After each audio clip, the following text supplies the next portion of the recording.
Well, hello there. Hello, the viewers, Las Todos, the Familia Grazia.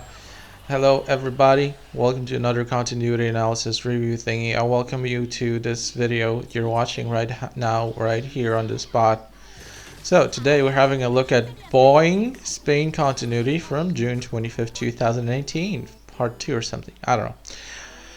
So, we're watching this these fragments of a TV channel of shows, promos, bumpers, station identifications, and all that good stuff. Even there might even be some ads, like traces of ads, not ads themselves, because we got rid of the ads. Because who needs ads? Am I right?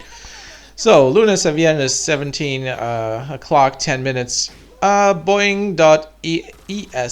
So if you want, you can visit their website, boing.es. Boing, yeah, and.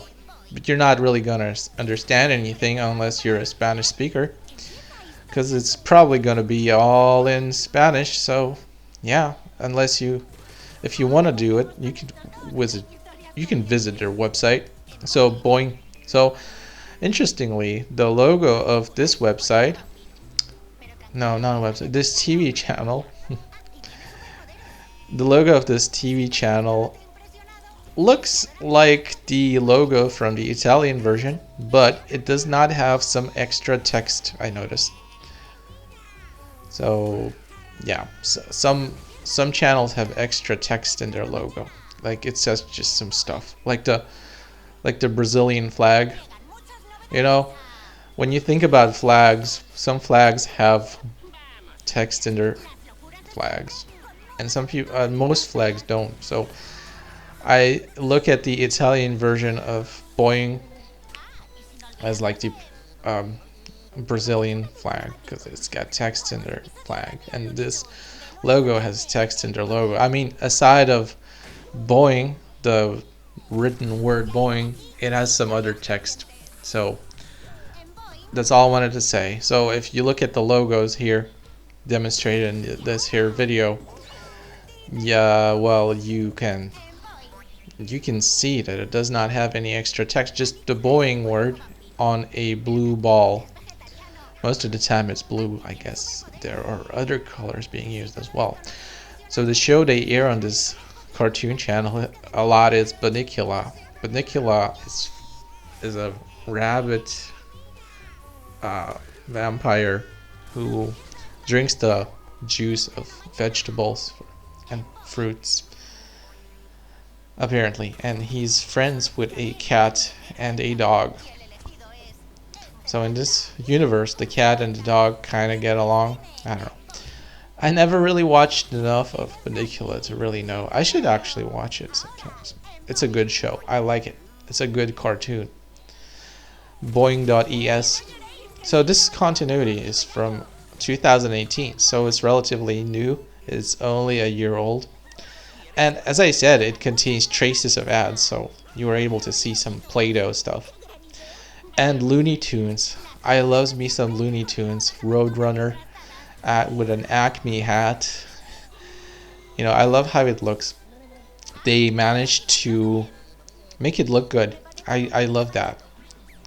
I don't know, I really haven't watched enough of this. I really should watch more, because I want to watch more, because this show is so great. Bunnicula, also great. Love it. For some reason, Boing Spain shows good cartoons. I like it. By extension, I like Boing Spain, I guess. It, as far as I remember, I don't really know. I'm not sure. But as far as as far as I can remember, it should have the English audio track, so I should be able to watch all of these cartoons in English if I want to. I mean, I could watch them in Spanish, but you know, there seems to be some kind of difficulty watching something in a foreign language. I mean, at the beginning at least. Once you get used to it, it's easy, but it seems to be some kind of stress when you watch something in a foreign language. It seems to have weird effects on your mind. It seems to make you tired and feel weird afterwards. It can be a good thing if you really need to learn a foreign language. You can watch these channels and like slowly, without noticing, learning more things, more and more things. But learning a language is such a difficult task. It's, well, some kind of a very stressful thing you put on yourself when you try to learn a foreign language. So you have to think about it, if it's really worth it or not, because it's a lot of stress. I mean, with languages such as English, maybe it's worth it because everywhere you go you need English. It's very useful. But with some kind of very rare language, I'm not sure it's worth it, unless you really will find some kind of use for it.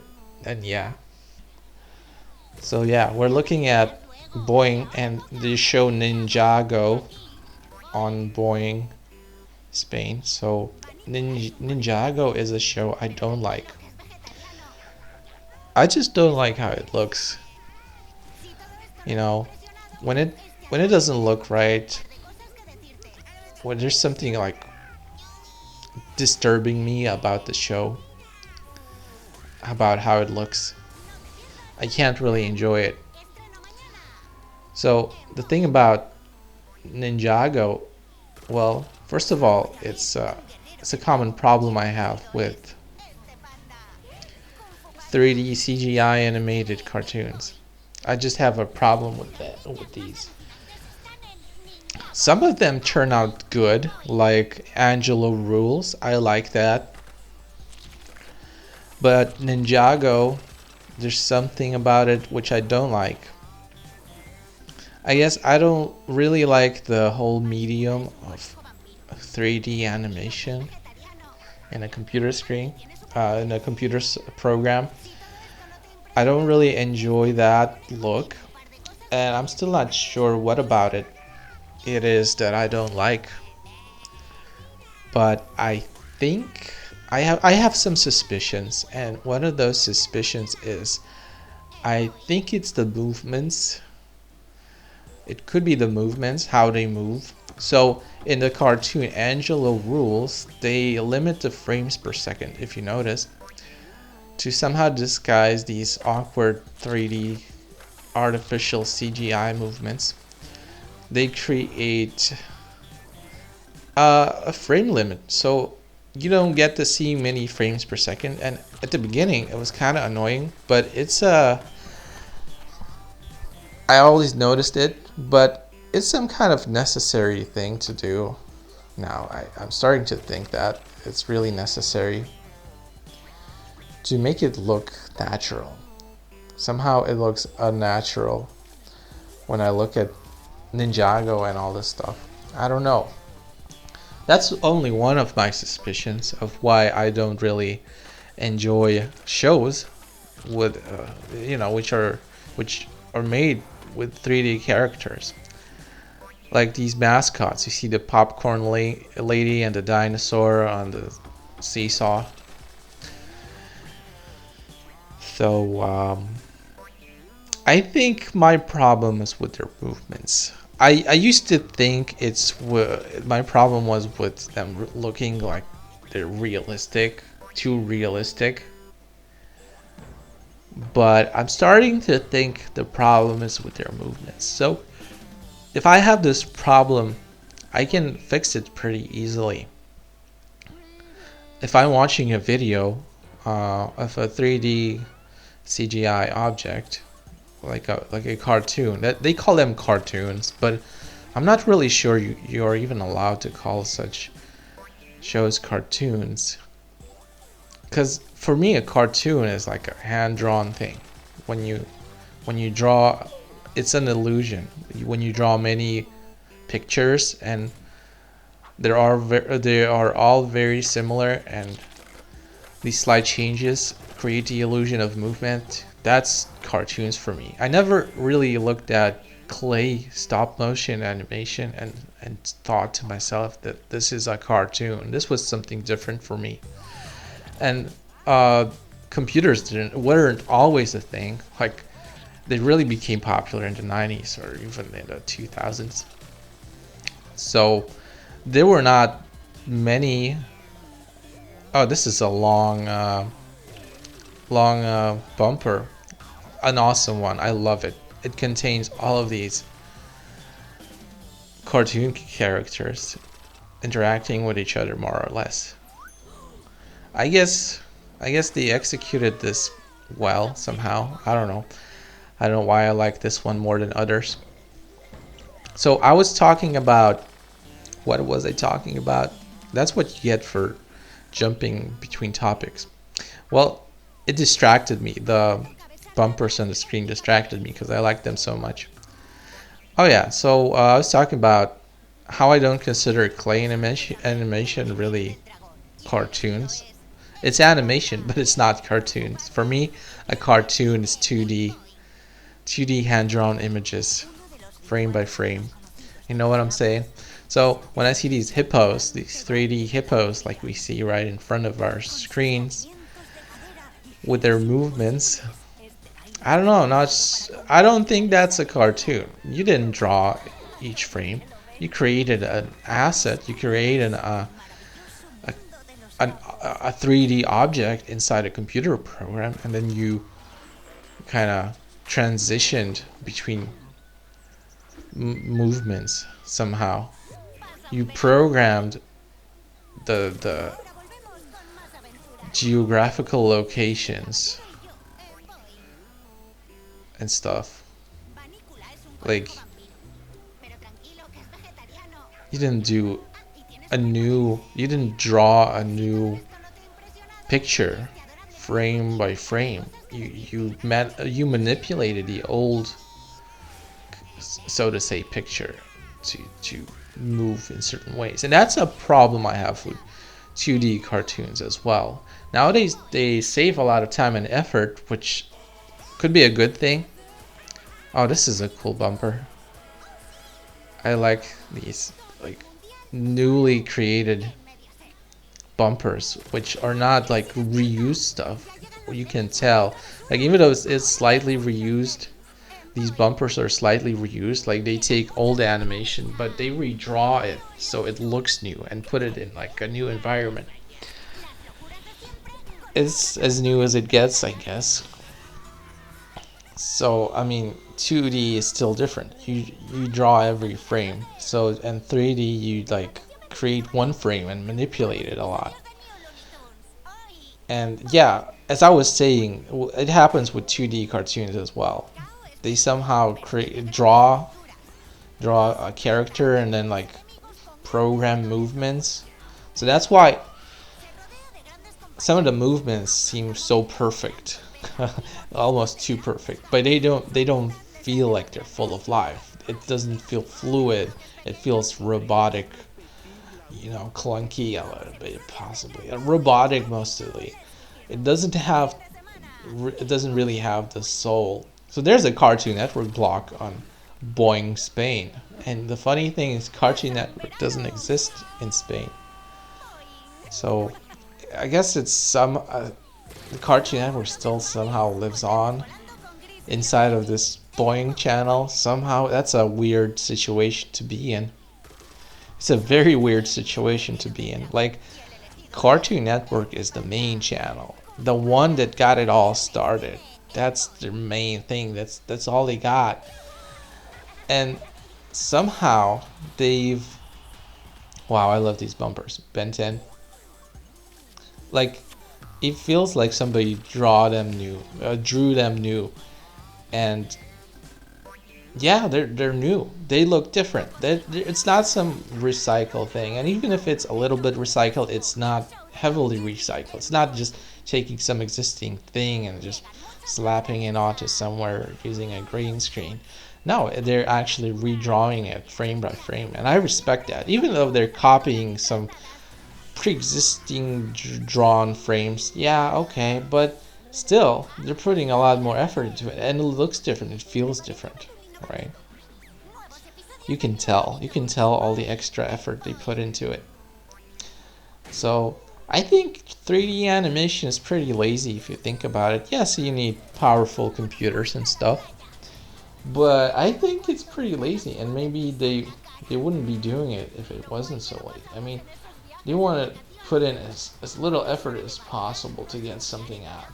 And that's understandable, but you can feel the difference. If you couldn't feel the difference, maybe, I mean, they're still putting a lot of work into it, into 3D stuff, but it just, I wouldn't have anything against it if it felt right. But for me personally, it doesn't feel right. These 3D cartoons.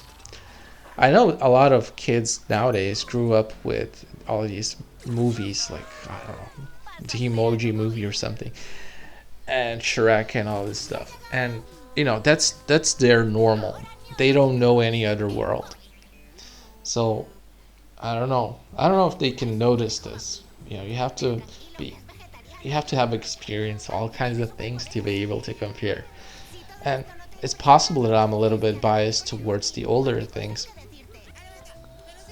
but I don't know. I don't think it's just bias. I think there's a real thing going on there, and most people just, maybe they can feel something, but they're not able to express it, or they don't pay attention, or it's like a weak feeling they feel of something not being right with these 3D CGI movies. But I feel it strongly, and yeah, I don't really like most of them. Like Ninjago, which got this whole discussion started. I don't like it for some reason. Like, I like some of the Lego computer games. They look great to me somehow. And Fiendus. I need to find out what Fiendus actually means. So I liked these. Oh, I love these bumpers. Unikitty. Doesn't matter who it is. They look so great. Oh, what was I talking about? I have to stop distracting myself. So I was talking about 3D cartoons, as always. So Angela Rule is something I like. So I could experiment. I can see what's going on. Like with me personally, I could just take a 3D cartoon and limit the frames in video editing software. I could just reduce the number of frames per second and see if I like watching it. Then maybe it's the movements, because the people making this admit it. They admit that they're not really very good at simulating movements. Often what they do is they use real life people and like make them move a certain way and transfer these movements using some electronic devices to the 3D character asset on in their computer software. So sometimes they do that, but most of the times for these kind of cartoons, they just don't use that. They just try to guess how they would move in real life, try to make them as lifelike as possible. But I don't know. I don't like it. Most of the time, I don't like it. I don't know if they just need to put more effort into it, or if the technology is flawed. If there's like something, maybe with the advent of AI, artificial intelligence, it can like correct the movements, make it seem lifelike. I don't know. But the problem is we try to make everything too lifelike. Cartoons are meant to be a little bit separate from real life. The whole point of cartoons is that you could shoot a movie with real life people, but you don't. You choose a very time consuming medium, drawing frame by frame a new picture, and there's a reason why you do it, because you want it to be a separate world, a world that is not the normal physical human world. So with 3D animation, what you do, like Kung Fu Panda right here, you saw it. What you do is you get closer to real life, and like somehow the goal has become to get closer and closer to real life. And why do we even need to do that? Like, can't we had films, we had normal movies with actors all along. It was like the very first thing we had. So that wasn't that realistic enough. That's all I'm saying. Oh, it looks like the continuity has ended. So I need to just wrap it up. So I'm saying we shouldn't. Our goal shouldn't be to make these characters as realistic as possible. There's a reason why everything looks simple and cartoony. Why people put more effort into cartoons when they could just hire actors. You know what I'm saying? So yeah, that's it for today's continuity analysis review thing. Yeah, I hope you enjoyed it, and see you next time. Bye bye.